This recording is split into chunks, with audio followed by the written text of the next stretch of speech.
and welcome to the Enovation Podcast, continuing our conversation about the impact of generative AI on education.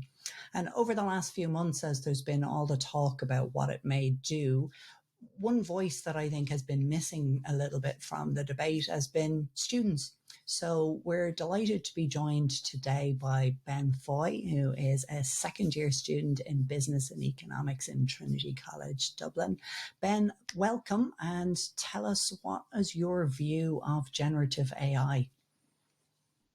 Thanks very much, David. I kind of got to know generative AI recently enough, kind of within the last year or so, definitely. So I was kind of studying for Christmas exams there, Christmas, and trying to in the library for hours each day, trying to find different ways how to kind of enhance the studying process and kind of make it go a bit quicker than others. But then one of my friends mentioned the ChatGPT to me, and kind of he was like, "Here's the idea, this new thing, the new website that you can just put in kind of any question and they give you out the whole thing." So like I've seen websites before, like there's like Chegg and other websites where you can pay a subscription and kind of put in a question and it might give you out an answer. But this thing where these AI, you just put in for free, just make an account, and then so tried it and then kind of was a bit gobsmacked by how it worked and how kind of effective it was and how good the answers it was giving me and everything. So I was kind of that was the first kind of interaction I've had with it in that sense anyway.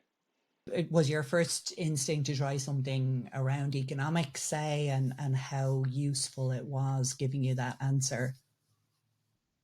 Yeah, definitely. Yeah. So kind of economics is definitely the side I'd struggle on more. I didn't do it in school, so I'm kind of fresh enough to it. So definitely when I put in a question and it kind of came out, kind of explaining everything, and it was real in-depth analysis into the question. I was kind of a bit like, wow, this is kind of incredible. Like, how's it doing it? So And in terms of, you kind of heard about it from your friends, what's been the formal approach? Have your lecturers mentioned it in a positive way, in a negative way, or not at all?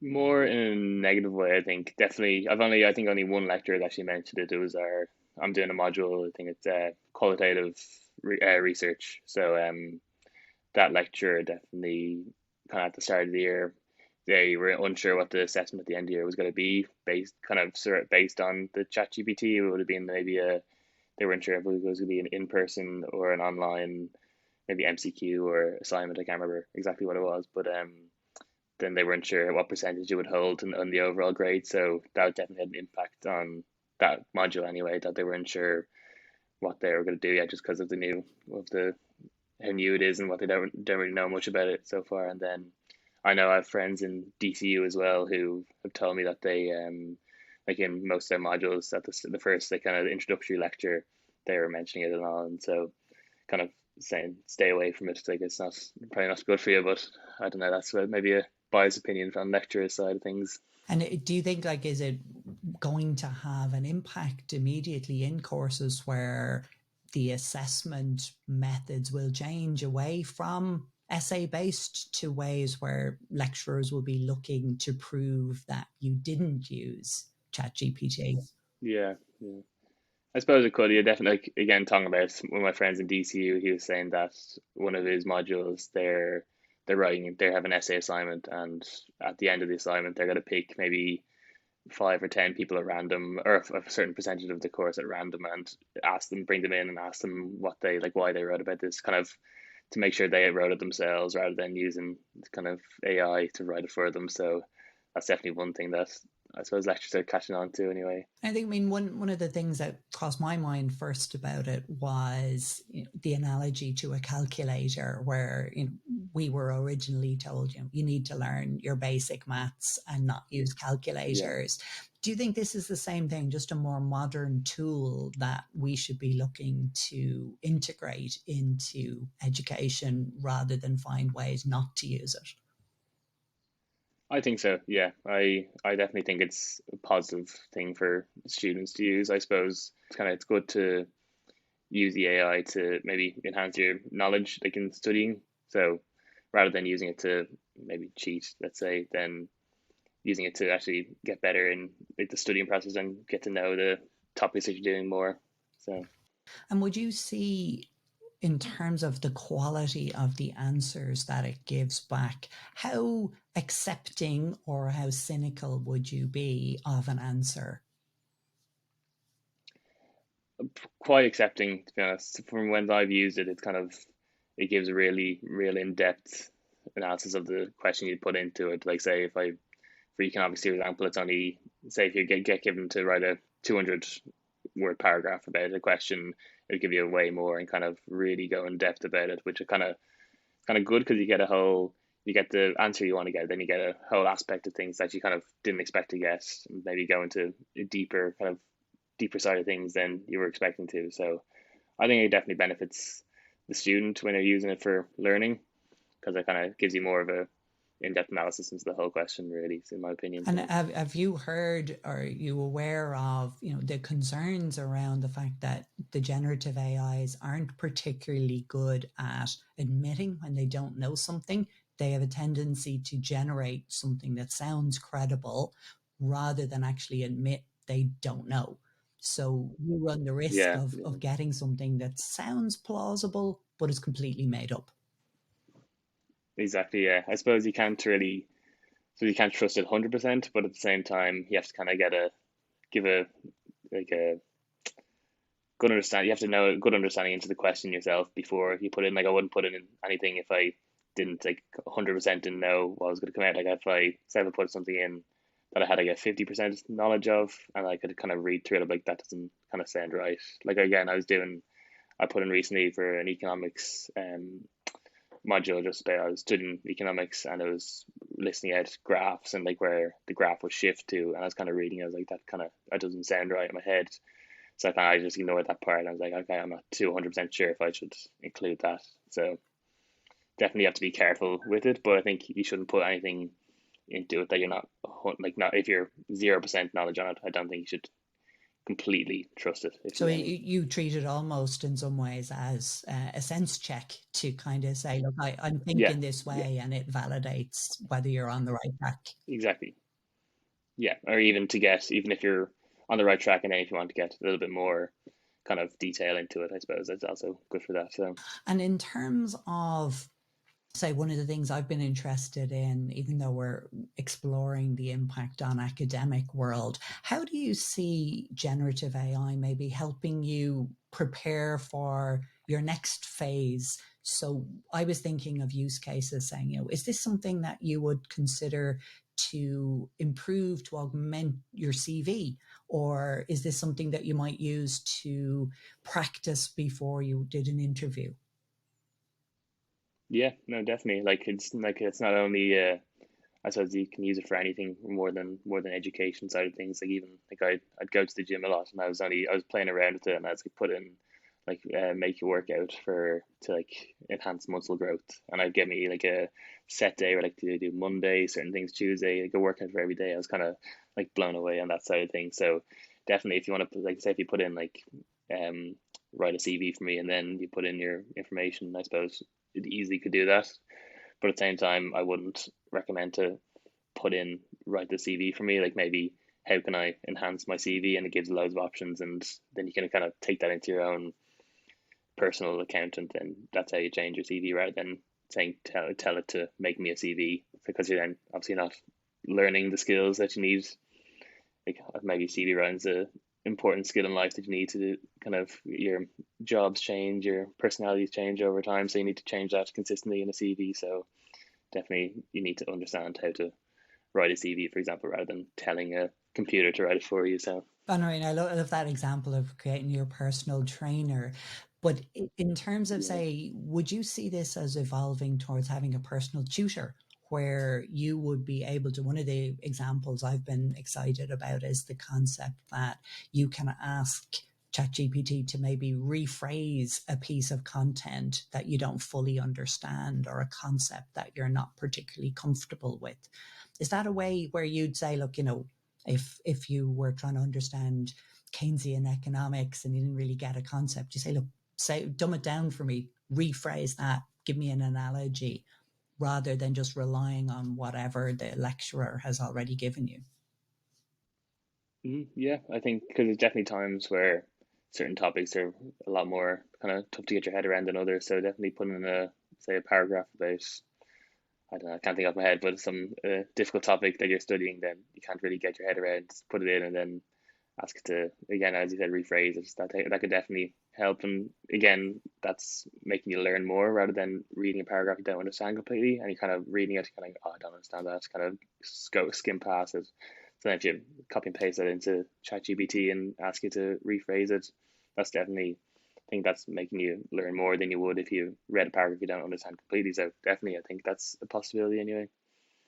How do you kind of go about learning more about generative AI? So, ChatGPT is kind of the current hype winner, but there's plenty of other ones coming. Is this an area that you kind of think you're going to have to actually invest a bit of time in to understand and find, what if Google's Bard system is better at answering economics questions? How do you go about Mm-hmm. keeping up to date with what's happening? Well, yeah, I suppose kind of like the way I found out about ChatGPT was word of mouth. So I suppose I'm in a big course. It's nearly 300 people. So if something comes out that's kind of might be easier to do an assignment, for example, that might, okay, I'd say like it's word of mouth that I'd probably hear more than anything else.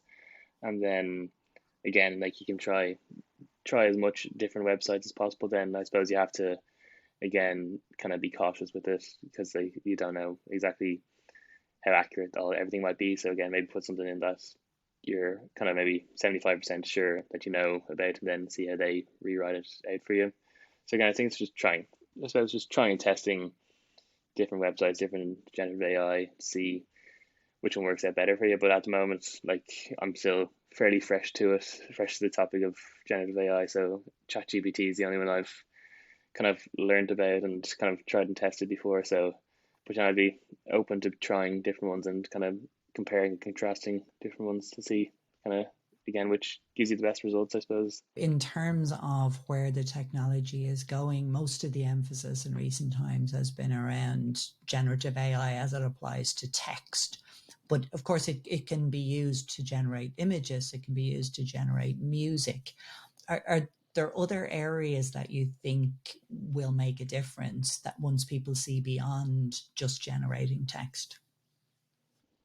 Yeah, like definitely. Like even I was with one of my friends the other day, and he's a musician, and because he hasn't been in college last year, so I was introduced him to ChatGPT, and he put in like write a song about whatever, and he typed it in, and then they wrote out a whole song for him, and he's kind of trying to find what like the beats per minute for the song. I was trying to find a good like melody for the song. So even in that sense, the way it's changed his idea of music in the last 2 days is kind of crazy.